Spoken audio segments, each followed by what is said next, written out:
Okay, folks, we're having a little bit of a technical difficulty, and we should be able to get started here in just a few minutes. I apologize for the delay, but should not take long to get us going. I could do some dancing, but you probably don't want that. Thank you for your patience.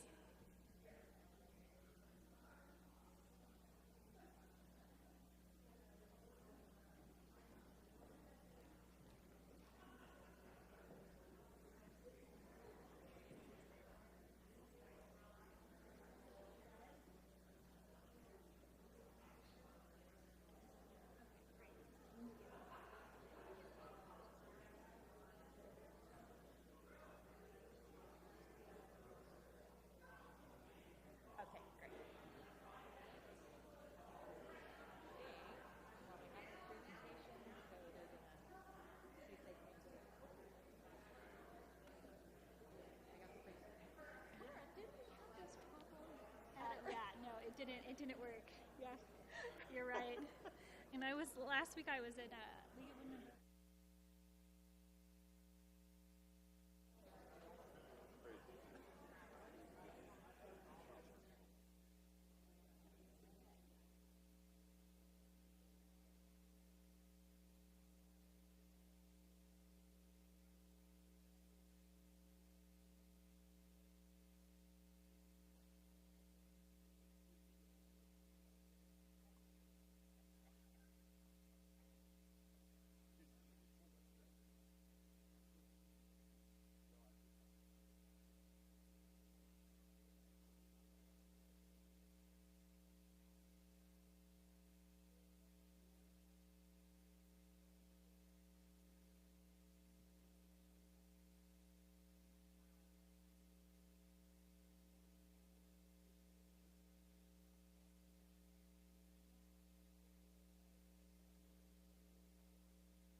Not my friend at times.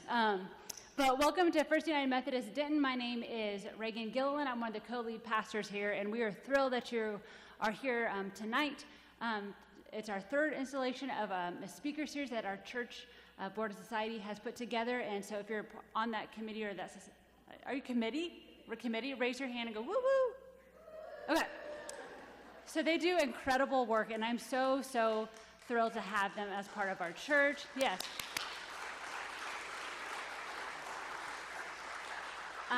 And if you would like to know more about the work that they are doing, I'm sure any of them would love to talk to you after tonight's presentation. We are thrilled to have another great, inspiring, and informational series tonight, and so I'm going to let our guest speaker take it away. So come on up and tell us a little about yourself.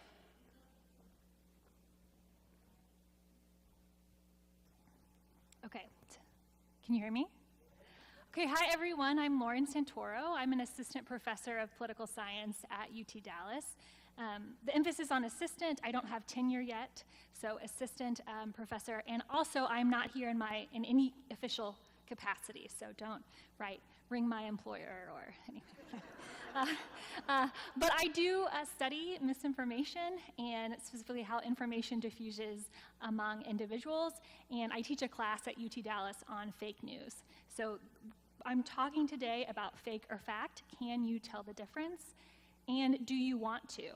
Okay, so we're going to talk about strategies about how to detect misinformation, but we're also going to talk about our motivations. Are we motivated to, not believe something even when it makes us feel good, and even when it makes our side look good? So let me tell you where we're going today. Next slide. Okay. I'm going to talk to you about what is misinformation. Do I need to turn this down? I feel like it's a little... Okay, I'm getting an echo. But let's talk about what is misinformation, how and why do we believe misinformation, so the psychology, and the cognition behind why we believe information that's not true. We're going to talk about how we spot it, what we can do about it, and even if we should do anything about it. And then finally, we're going to talk about the 2024 elections. And so, I should also mention that today is the last day to register to vote. If you have not registered, your time is quickly running out. So next slide. Let's talk about what is misinformation, and you can keep going. I don't know if you can see the text on the screen, but I will be circulating, and Deb will be circulating the slides. So you will have all of this information. But we need to talk about what is misinformation, because how we define it definitely affects how we spot it and what we can do about it. So there's a lot of different definitions. I'm proposing one. Okay? Misinformation is false or misleading information that is spread regardless of intent. Okay, so false, misleading information, we need to verify information as false. And in a minute, we're going to do some exercises on that. So you need to be able to verify the piece of information as false or true. Okay, so then this means that it doesn't include people's opinion. Opinion should be based on facts, but you can't falsify an opinion, It's an opinion, okay? And it also doesn't include things we don't like. Just because we don't like this information, doesn't mean necessarily that it's misinformation.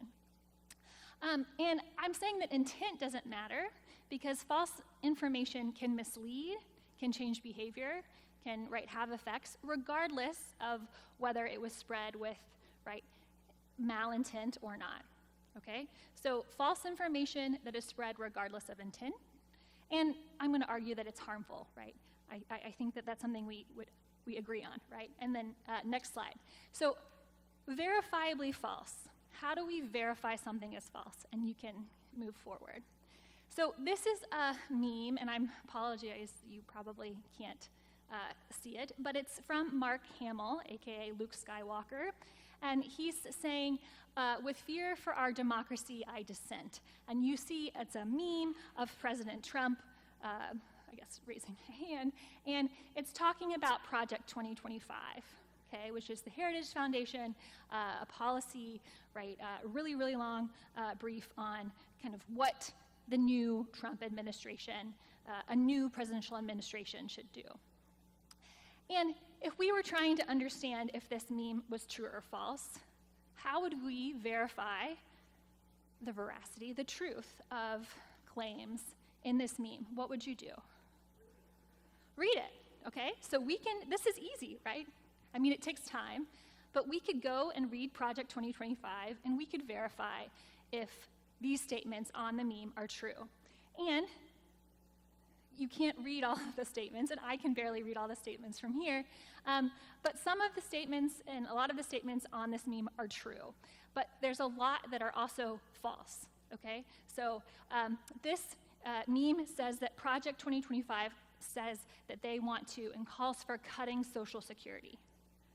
And this is something that Vice President Harris, also mentioned, has talked about, but it's false, Project 2025 does not, right, mention Social Security and doesn't talk about cutting Social Security.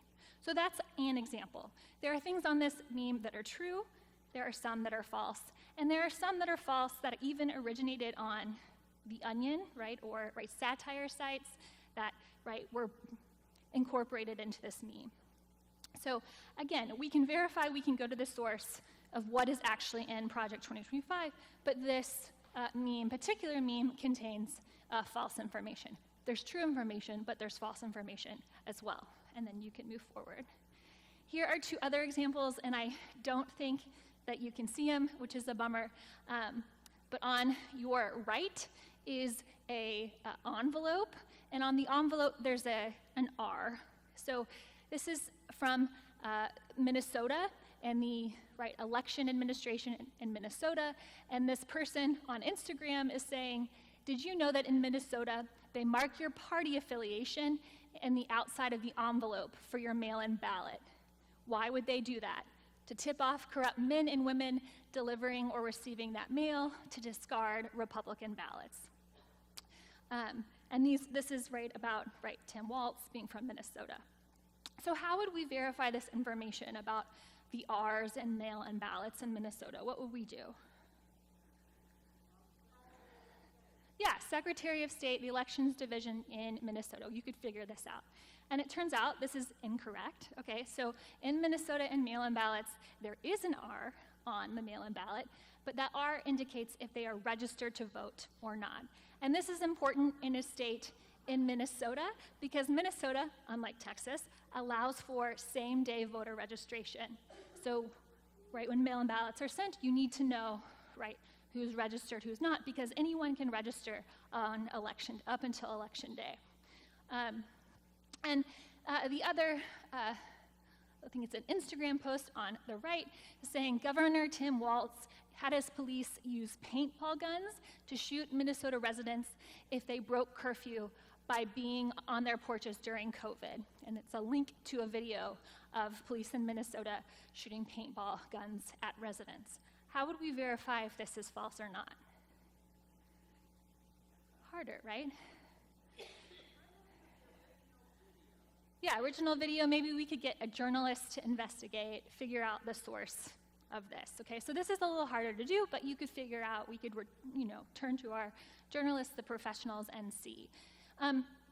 What else was going on in Minnesota in May of 2020? George Floyd. Okay, so this is a real video of the National Guard using paintball guns on residents, breaking curfew for the George Floyd protest. Okay, so same, it's a real video, the same context in Minnesota. What's happening is true, but it's not to enforce COVID-19, curfew for COVID-19, to enforce a curfew for George Floyd protest. So those are some examples, again, of how we verify something is false, and you can move forward.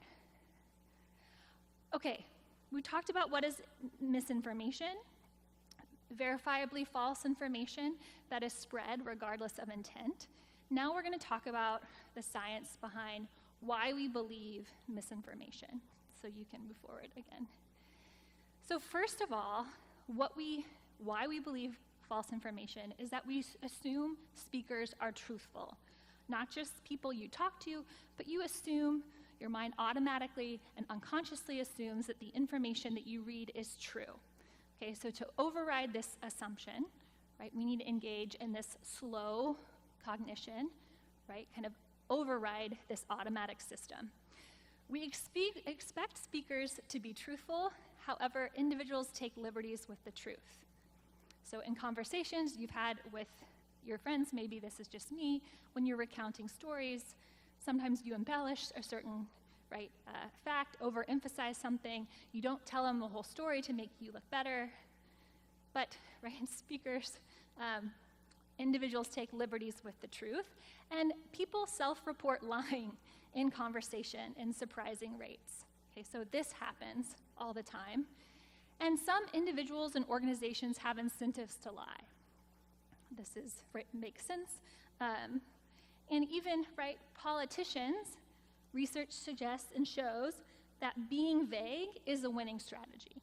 You want to hedge, you want to be vague, because if you state a position on something, if you come out and say it, well then you're going to piss a lot of people off. You might make some people happy, but you're going to piss a lot of people off, okay? So individuals lie, there are incentives and rewards to lie, and politicians do this, again, because it's a winning strategy. So you can move forward, please. Also, when we try to by itself rely on quote-unquote credible sources, and we'll talk about what those are as we move forward, but this is not a very powerful strategy in the long run because we forget the source of information at a lot faster rates than than the information itself or what you feel about a piece of information.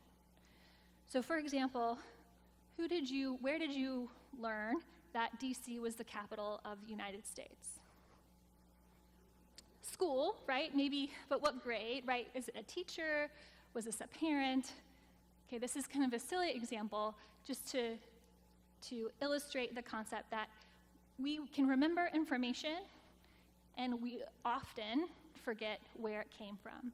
So that means that even if we are reading information that we, at the time, recognize as coming from a suspicious source or a biased source, right? Over time, we forget the source information and remember the information or just the valence of that information, just the positive or negative emotion that we get from that information over time. So next slide, please. We're also going to do a few exercises of which statement are you more likely to believe is true, so you can move forward. Okay, so which statement, top or bottom, are you more likely to believe is true?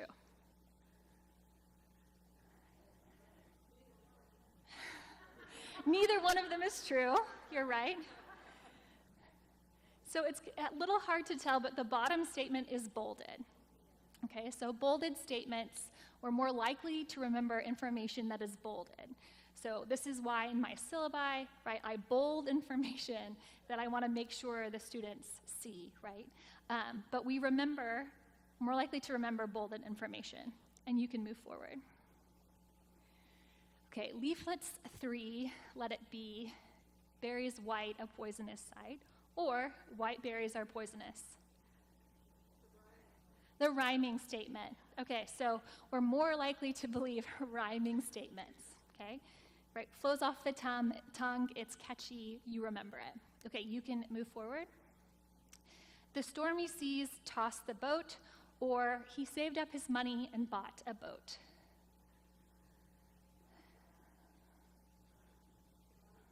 Who says stormy seas? Okay, who says he saved up his money and bought a boat? Okay, really hard to tell. It's actually the stormy seas tossed the boat. And that's because it's just easier to understand. When you read the stormy seas, you're primed to think boat. Just makes sense. Whereas if you heard the statement, he saved up his money, doesn't logically follow that he would buy a boat.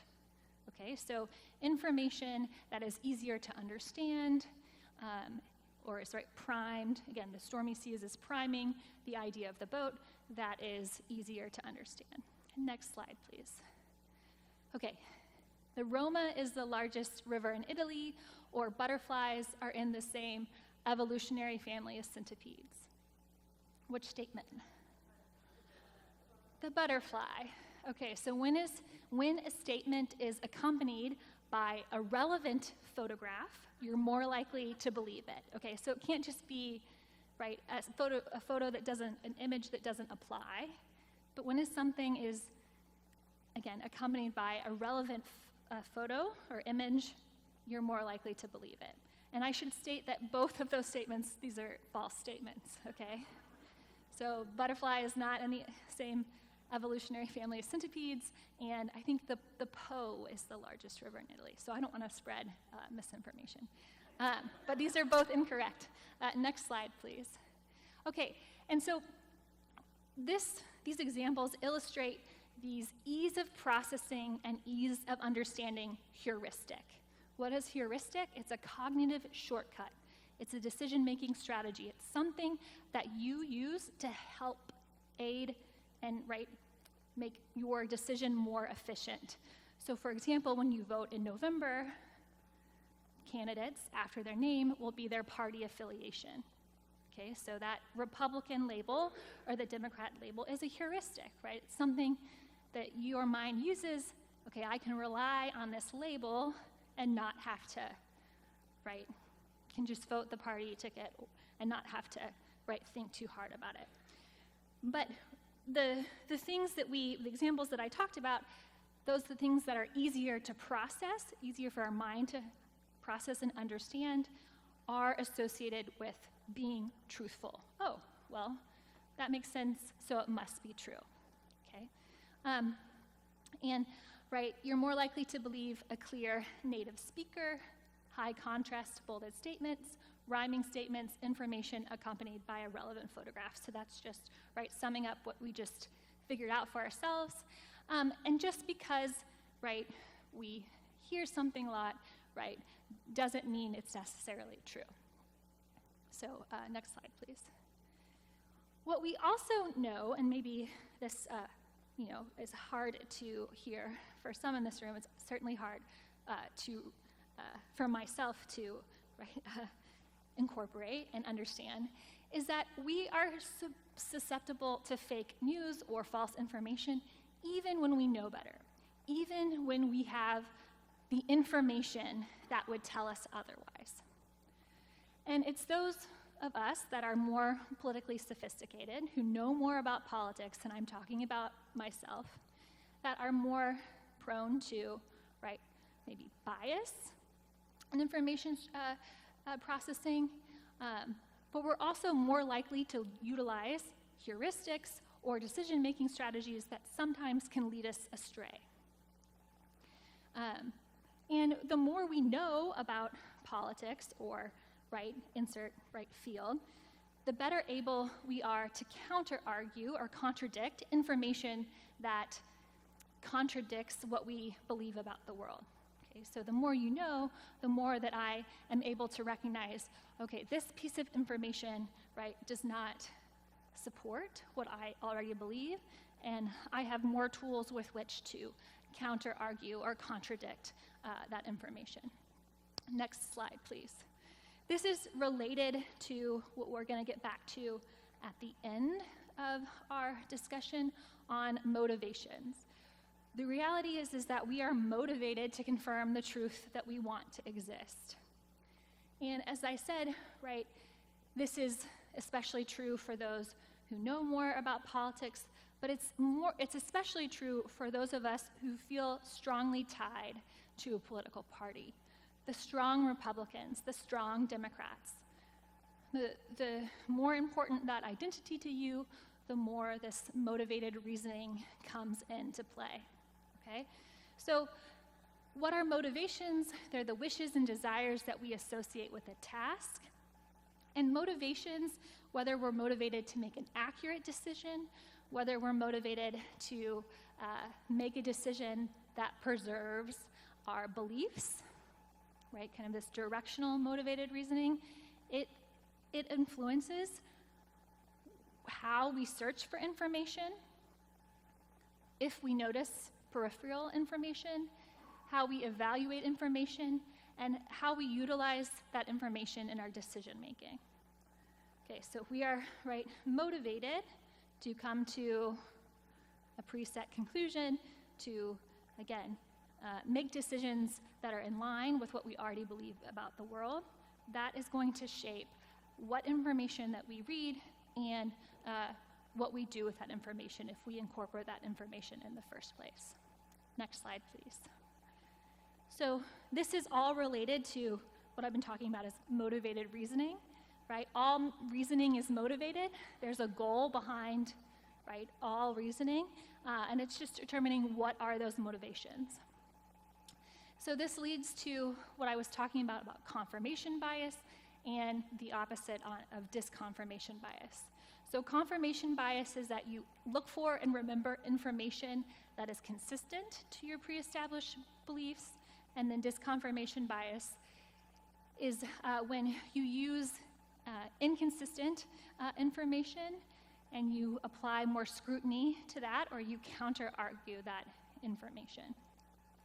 This all leads to selective exposure, and selective exposure is just the idea that your previously established beliefs influence what information you search for which sources that you turn to for news. I'm going to look at and read news that that portrays my side well in a good light, for example. Next slide, please. Okay, this has been a lot, and so I'm going to try to summarize why we believe things are false. So first of all, we're motivated to achieve these directional goals, to make decisions that are consistent with what we already believe, especially for those of us that are the strongest partisans, those that are more strongly stronger Democrats and stronger Republicans, and those of us who know more about politics. What's also I should end this section with is that, and I mentioned it previously, we instinctively accept information is true. Okay, and so to override this automatic process, again, we need to stop and engage in slow cognition and kind of pause this automatic system in order to tag something as false. So it's difficult to do because it's not natural to do. It doesn't happen automatically. You have to engage and write another step, for example. Next slide, please. Okay, how can we spot misinformation, this false information that is spread regardless of intent? How can we spot it? You're not going to be able to read it. I've given you a laundry list of things that you can do, and then I'm going to talk about a few of them. So I will read this list. First, pay attention to the domain and the URL. Okay, so sometimes the domain will be a little bit off the URL. Maybe it's usatoday.com.com, That's an indication of something being amiss. The headline.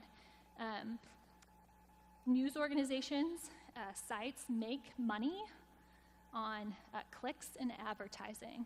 Okay, so the headlines that make you want to click, or panic, because it's Republicans are doing this, Democrats are, throwing democracy out the door. I don't know. But those headlines that make you want to click, be wary of those, because they often contain a lot of misinformation. Using the About Us section to check the source if you're not familiar with the source. You want to check out the author. What are their credentials? Are they just someone that goes by a pen name that you can't find out any information about? That would be a indication that you need to maybe be more cautious when approaching the article. Evaluating the evidence, and I'm going to give us some steps to do that. Even just looking at the quotes and who said them. So in articles that do contain misinformation or just clickbait, a surprising amount of them quote people. And if you Google the quotes, you can find out that either they didn't say that or they said it in a different context that maybe makes more sense. So you want to check out and be suspicious of quotes. Check the comments. Not that you would want to look at the comment section of some of these websites, but you can. And it's indication you can tell, are these real people engaging in the comment sections? Are they, commenting substantively, or is it just a mess? You can do that.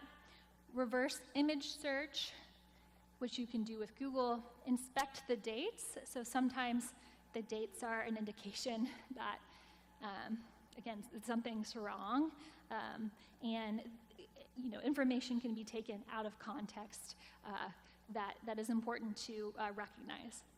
It's also important to understand if the article is satire or not, or if it's opinion. So there's a lot of, I think, really good political satire out there, but taken out of context, right, we believe it's, right, easy to see that, especially in today's political environment, that, you know, we might believe it as well.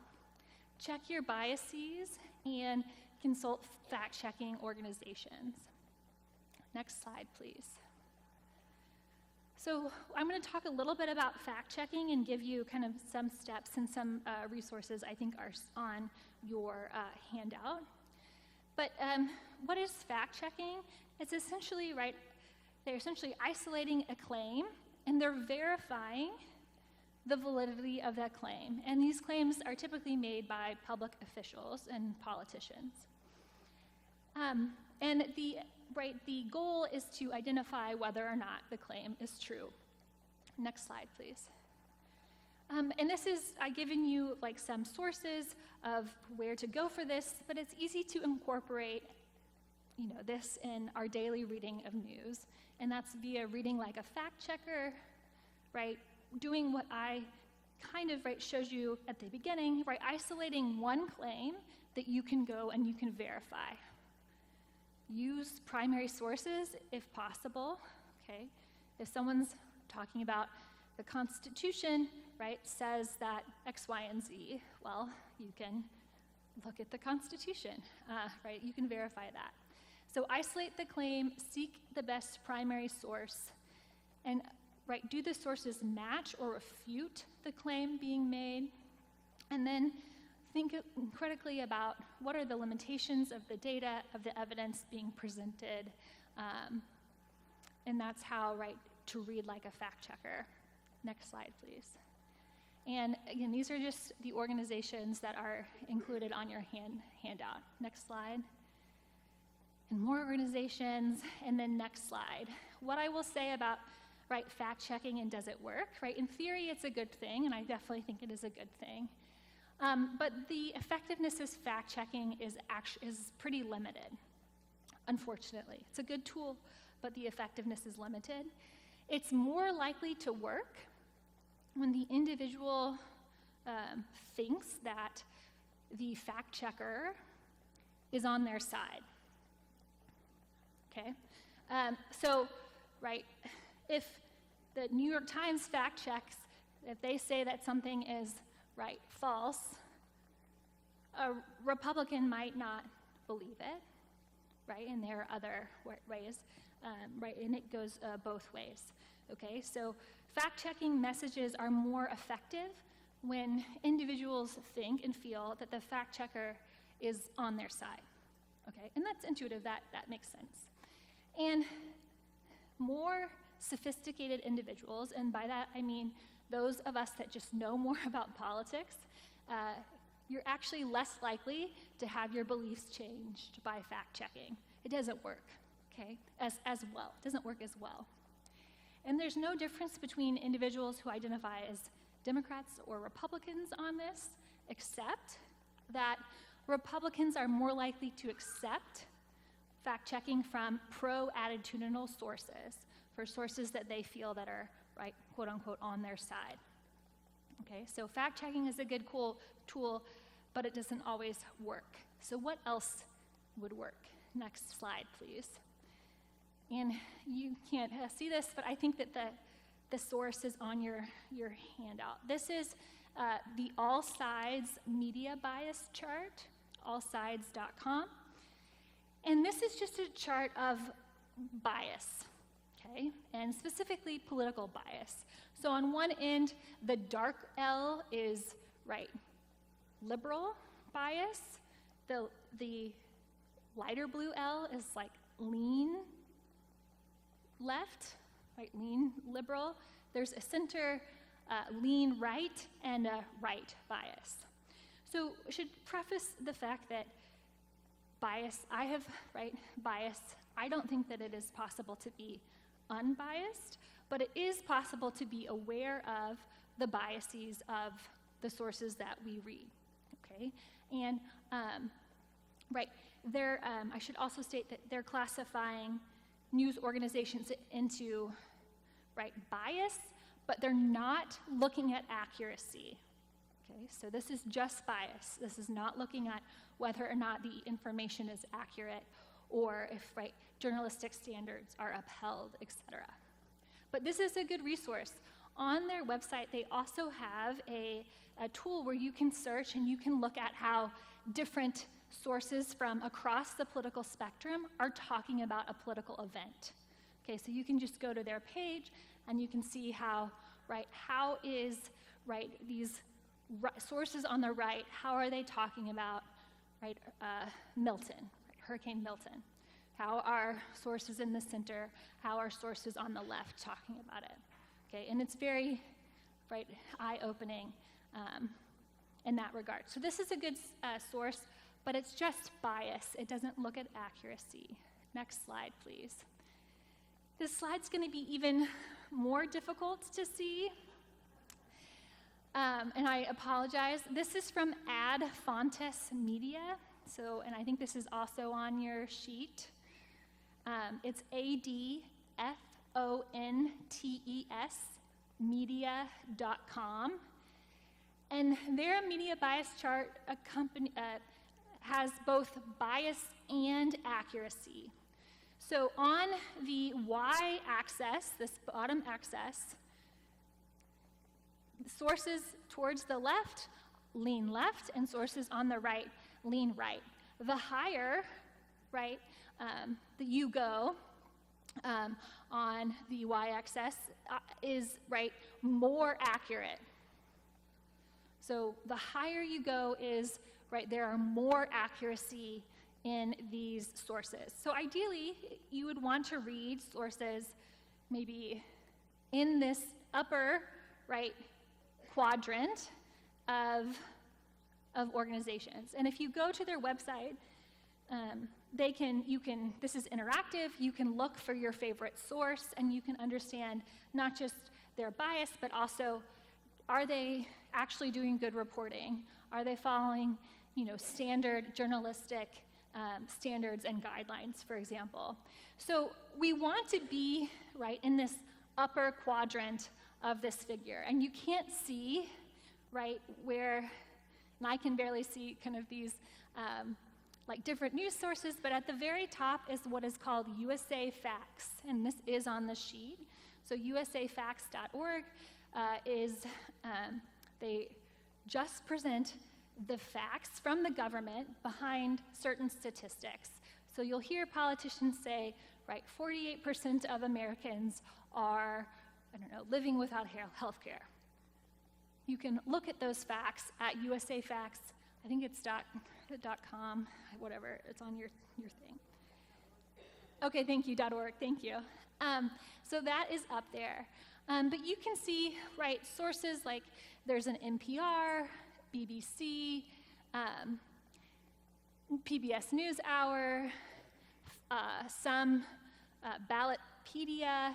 Stars and Stripes is a good resource for military news. If you're interested in unbiased news about the U.S. military, it's stripes.com. So in your, right, tonight or tomorrow, whenever you think about it, you should go to this website and look at your, again, which sources do you get your news from? It also has, it's not just traditional news media, but it also includes podcasts, if you listen to podcasts, or radio shows, or YouTube channels, so they have a lot of information. And again, we want to be reading things from maybe sources on, all sides, right, that lean left and lean right, but what's important is that we're reading information from those sources that are quality sources on both sides. And this chart will help you. Next slide, please. Okay, now we're here and we're talking about what should we do about misinformation. So, right, I've talked about it, what it is, why we believe it, how we can spot it, but what can we do about it? I think that we should try to, right, correct misinformation, that we should, right, try to do something about it. But you might disagree with me. I'm gonna, though, argue that this is something that we should, right, try to do something about. And specifically, I'm gonna talk about individual level solutions. Of course, I think there are institutional level and government level solutions that can be really helpful. That businesses, and news organizations can also, there's things that they need to and should do. But I'm going to talk about what can we as individuals do. So why should we do anything about it is because once information and misinformation is out there, it is very hard to correct. So, once it's out there, once it's published on even one site, it is very, very difficult to correct. I'm not going to say impossible, but it's really difficult to correct. So once we receive it, again, it's very difficult to correct, and it's not possible to completely eliminate the influence of misinformation on individuals, even after it's corrected. So even after we realize or understand something is false, it can continue to influence our beliefs and our behavior. And sometimes when misinformation is debunked, and I'm going to give an example of debunking, sometimes debunking can actually strengthen our belief in the misinformation. So sometimes we can do more damage, when we debunk, because people hold under threat, People will hold more strongly to what they already believe about the world. And that's called, those are backfire effects. There are some strategies, though, that work to some extent, and I'm going to talk about those strategies. Next slide. So the first strategy is attitudinal inoculation or preemption. So this works exactly like a flu shot. If you get a flu shot, you're giving your body antibodies, to fight off future flu infection. Okay, so you're inoculating yourself against the flu to hopefully, reduce the symptoms of if you do get flu down the line. And so that is the same idea when we're talking about attitudinal inoculation. You can be inoculated against misinformation by exposing people to some information, refuted information before they hear them. Okay, so you can give people a warning, this inoculation. Warn people that misinformation is coming and arm them with a counter argument. Okay, so this can happen generally. Media sometimes gets breaking news incorrect. Okay. Breaking news, it's very hard, and the aftermath of, an event, breaking news, there's just not enough information. Organizations are trying to present information as fast as they can, but it's not always, it might be, incorrect. Okay, so you can give general warnings. And you can also inoculate individuals against the source of information, if there's a particular source, by drawing attention to who is behind the messages and what their incentives are. Okay, so there's general examples of this. Again, media can sometimes do X, Y, and Z, You can be a little bit more specific about, as we get closer to the November elections, there will be more misinformation spread around the safety and validity of the ballot box.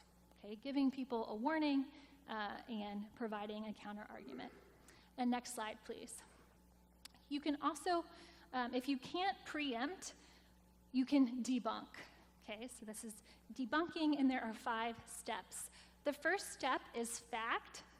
Lead with the fact if it's clear. Make it simple, concrete, plausible. It must fit with the story. Then you warn about the myth. Warn that the misinformation is coming. State the myth very fast. Explain how that myth misleads. And then end with the fact, the true information. Okay, so 4 steps. And on the next slide, I'm going to give you an example. Next slide, please. Okay, you can't read this, and my apologies. So here's an example. And I'm following the 4 steps. The first step is fact. Voter fraud in the United States is uncommon. When it does occur, it doesn't occur in numbers big enough to change the outcome of an election. Warn about the myth.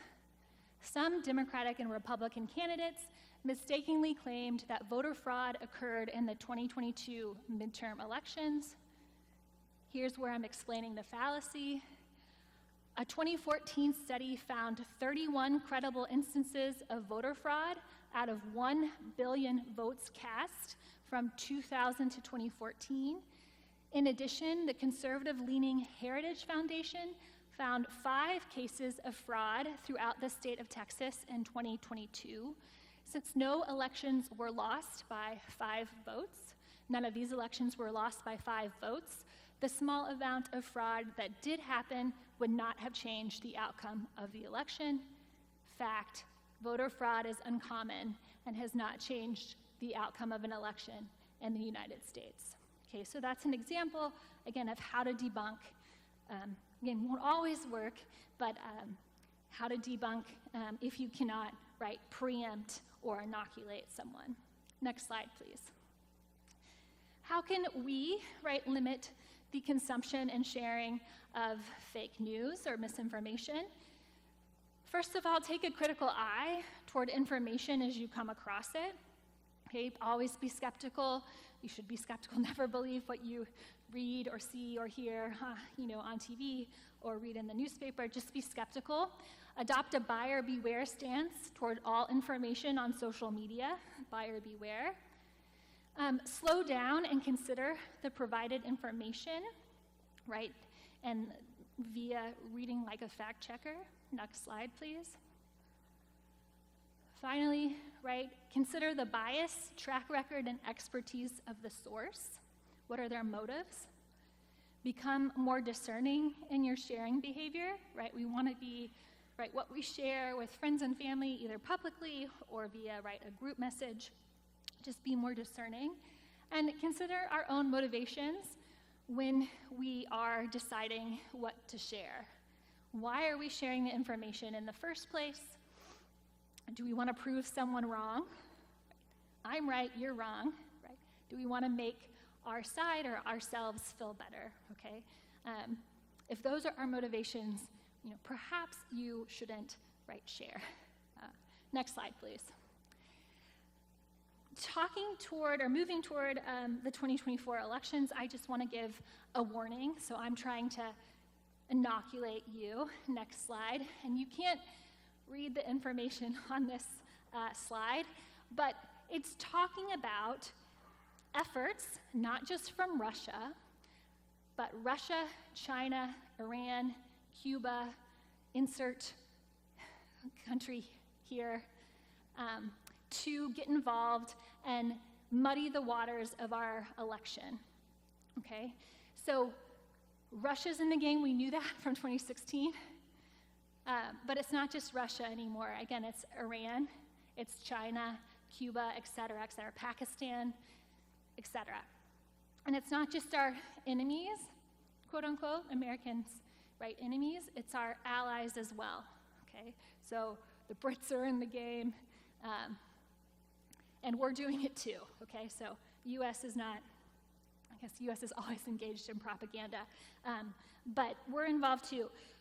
What to say, though, is that as we get closer to the election, as we get closer to Election Day in November, this is going to pick up. And these are coordinated efforts using fake accounts, using influencers and politicians and personalities in the U.S., so U.S. citizens, that are unknowingly sometimes working for these entities.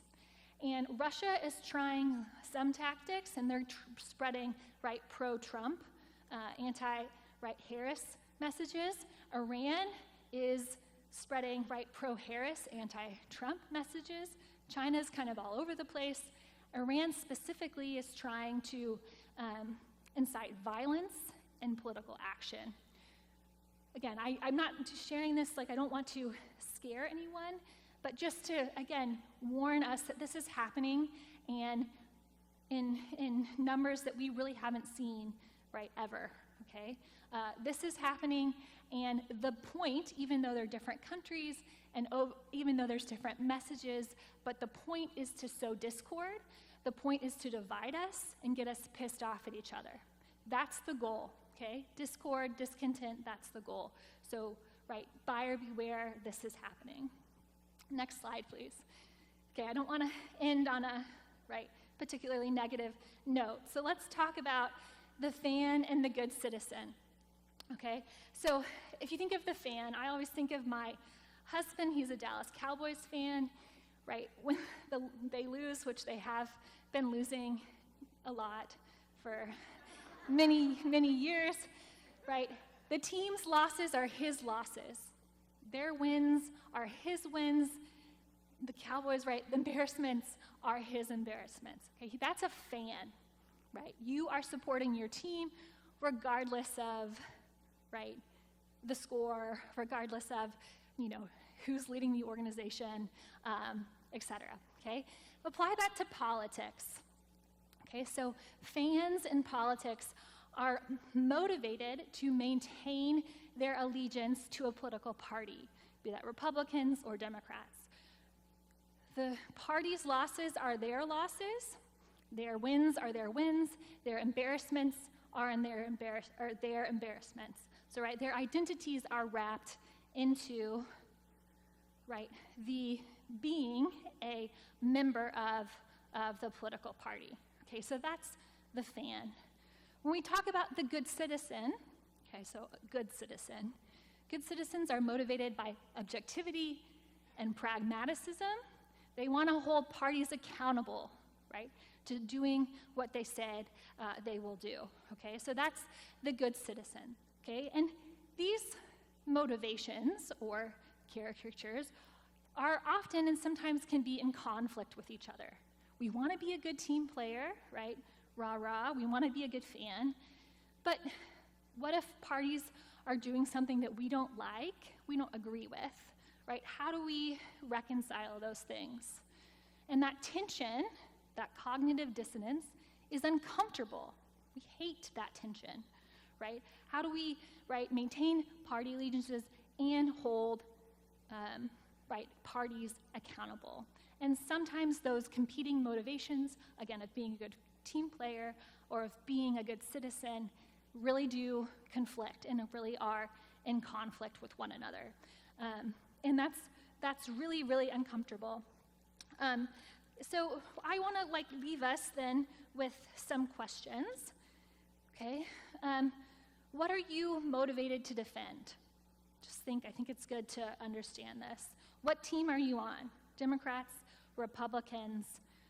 Are you willing to reject, right, false information, misinformation that makes your team look good or makes the other side look bad?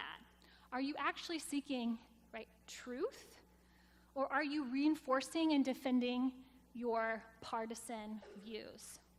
If we can't get it right in this room, right, if we can't in this room do that, again, set aside, right, kind of our team hats and, right, and hold parties accountable and our leaders accountable, then who can? If we can't do it, right, who can? I think, right, that bodes very poorly for democracy, okay, if we just can't set aside our fan hats.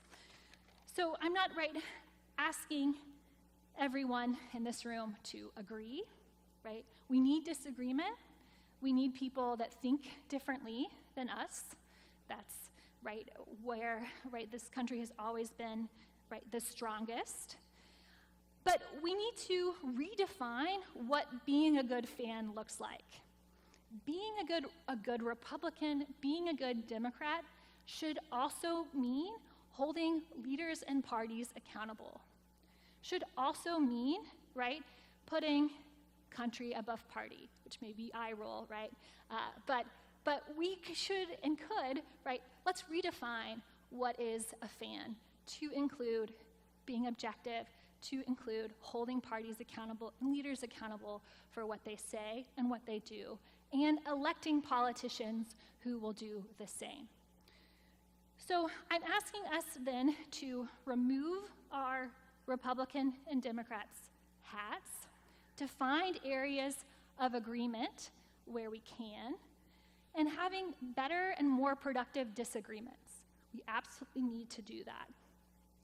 And I want us to appreciate that people of intelligence and goodwill can continue to differ deeply, and that we are not enemies, but merely rivals in our interpretation of the common weal.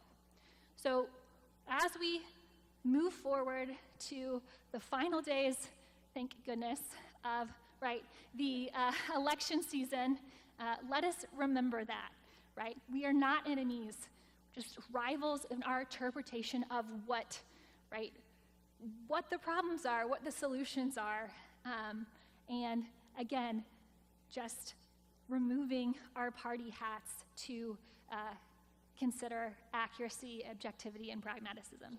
So thank you.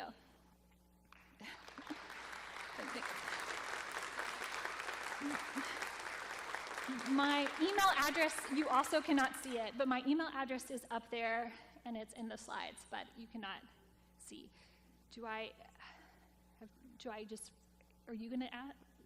Are you gonna facilitate?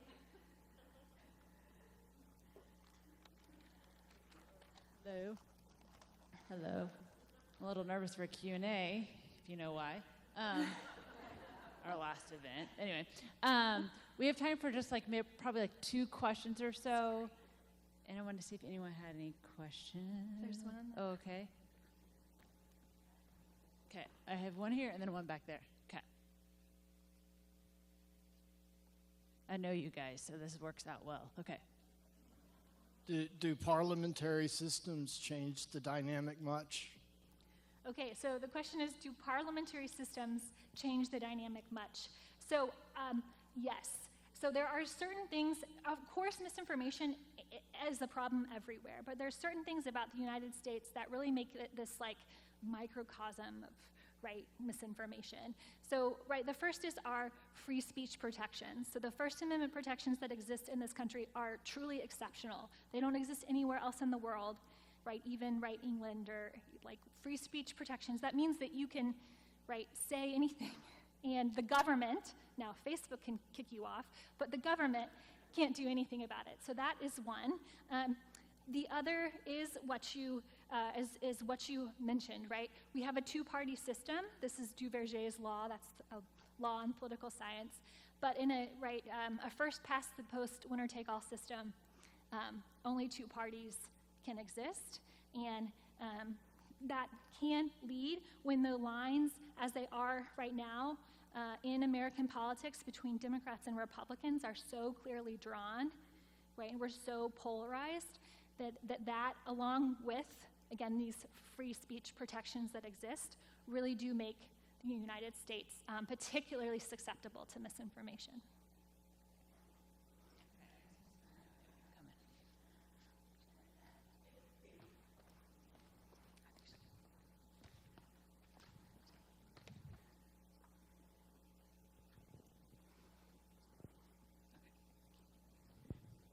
Hello.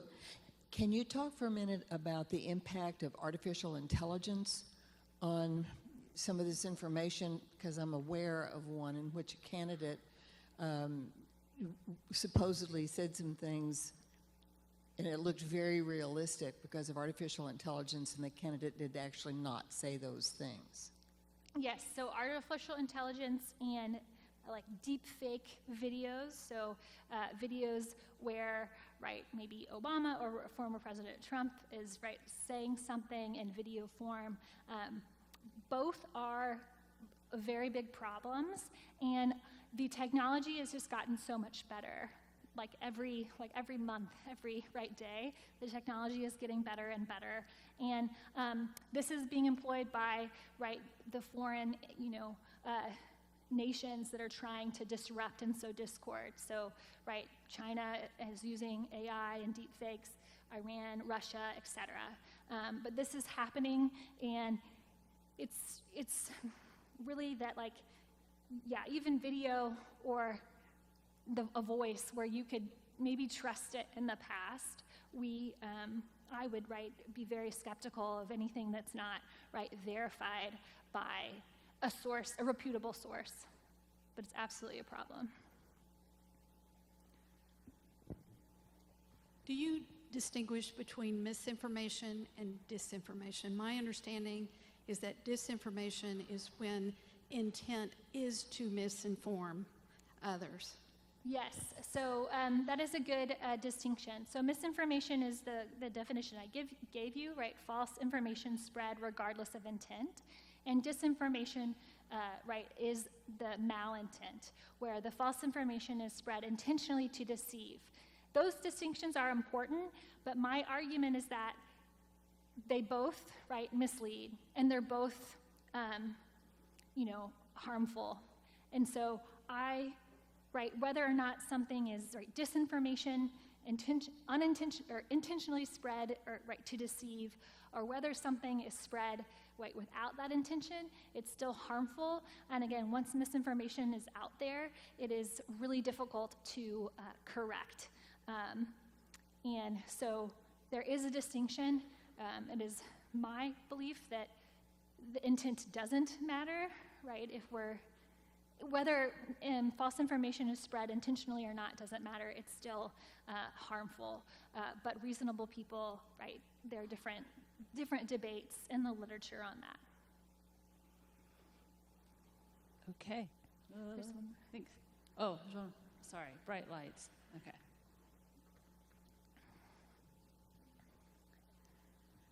This is easy. Are you in the political science department or the psychology department? Thanks for the softball. I actually paid her to answer that question. I'm in political science, so but I do teach a course on political psychology, and so it's the psychology behind voting and political behavior. And so my research very much is the intersection of political science and psychology. Yeah, thank you. Did you have one? I thought there was more. One more here? Where? Okay.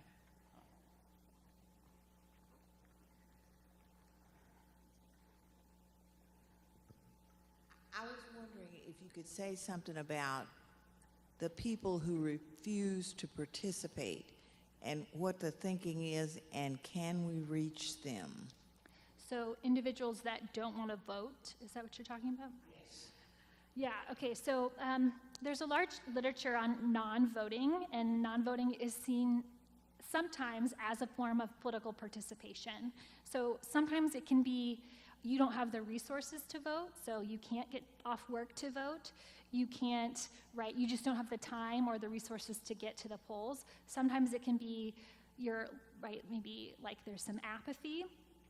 But sometimes it can be very intentional, a form of political protest, right, a form of voicing that neither the Republican candidate or the Democratic candidate, right, represents me, and so I'm not gonna, right, vote. And that's seen, it's a form of political protest. Now, there are reasons for it. I don't agree personally that you shouldn't, right, not vote, right, I think that that's very important to vote and to do, right, your duty. But there are different reasons for non-voting. Right, it's not just apathy all the time, or it's not just lack of resources. In some cases, it can be, right, a form of protest or kind of your, I guess, sticking it to the man, I guess. Yeah.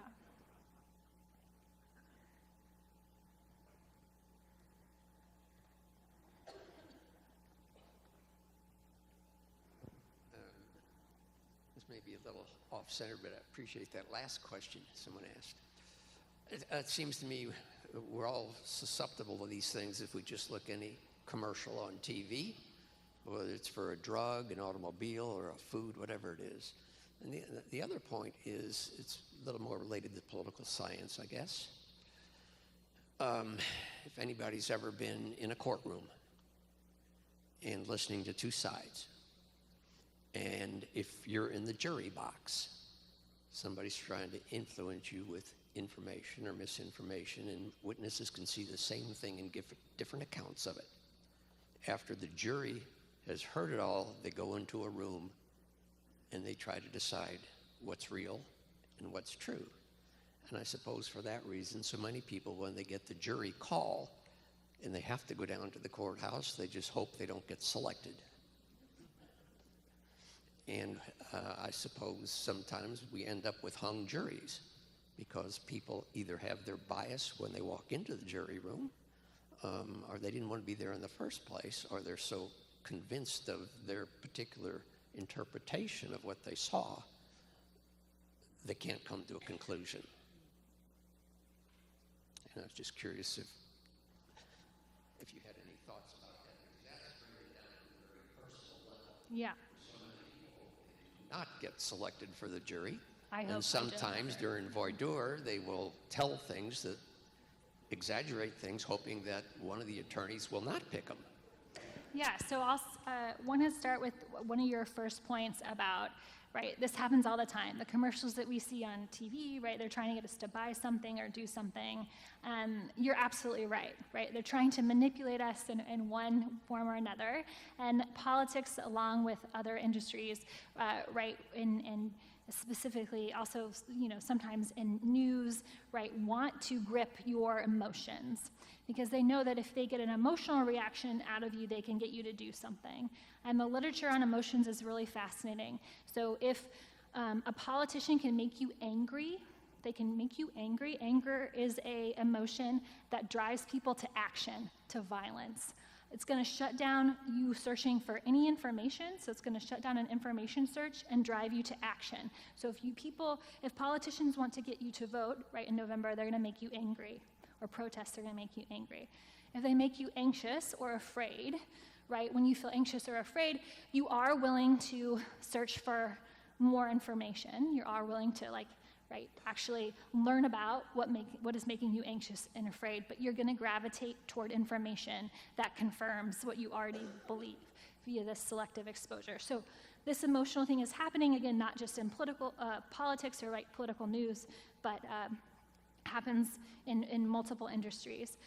Your comments about juries and the deliberation process, so there's a lot of work, not necessarily in political science, but close to it, but looking at jury deliberation and the bias that occurs not just among juries, but in eyewitness testimony can be biased and flawed, and just the way that our brain works and these evolutionary processes that our brain has developed to account for the millions of pieces of information that our eyes are sending to our brain at one point in time can lead to error and biased decision making. And so there is work that applies that to jury deliberations, and juries are just as susceptible, and counsels and prosecutors are wanting to try to pull on the heartstrings and convince them using tactics that they know will be effective. Okay, we've got, I think, one last question. Thank you very much. Now that I know that you are a political science psychologist, I'm not a therapist, though, so.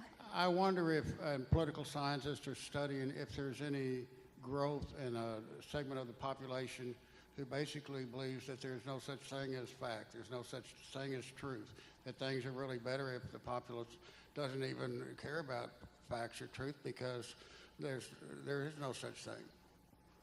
So if I'm understanding your question correctly, you're trying to know about what do we know about people who don't believe in truth or separating fact from fiction? Is that the question? Please clarify if not. But there is, right, and we very much are in kind of this, what is called a post-truth culture, right, where it just happens that there are fewer and fewer facts that people on the left and the right, agree on. And so there is work in political science, right, documenting that and studying that, but that is what's, right, we call it like the post-truth culture. And again, that's just, there is a shrinking number of facts that are, again, not seen as, right, partisan or biased, but that is definitely happening right now, for sure. Okay. Deb, do you want to come up too? Yeah, Deb, come on up. Okay. So one thing I love about being a United Methodist is that we are told to not leave our brains at the door. And I'm so thankful for things like this that challenge us to think critically. And, we're not always right. And so, like, trying to figure that out, I think is such a good tool. And we should do it more, especially as Christians, trying to figure out, and so we can be truthful and honor and be loving. So I want to thank Deb for leading kind of the charge on this with her great team. Did you want to say anything else about voting or what you do?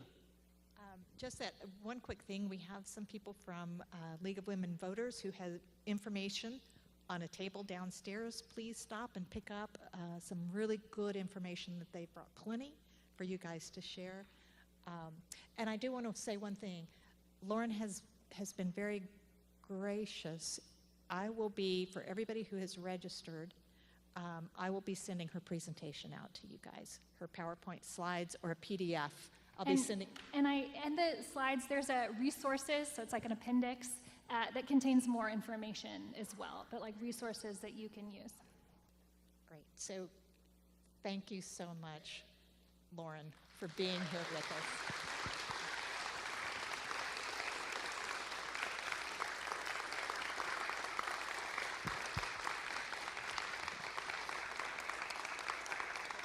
All right. Well, thank you for being with us tonight. If you're looking for a place to worship, if you're a guest, we'd love to have you on a Sunday. Have a safe and good evening, and we'll see you soon. If anybody has any questions about Church of Society, also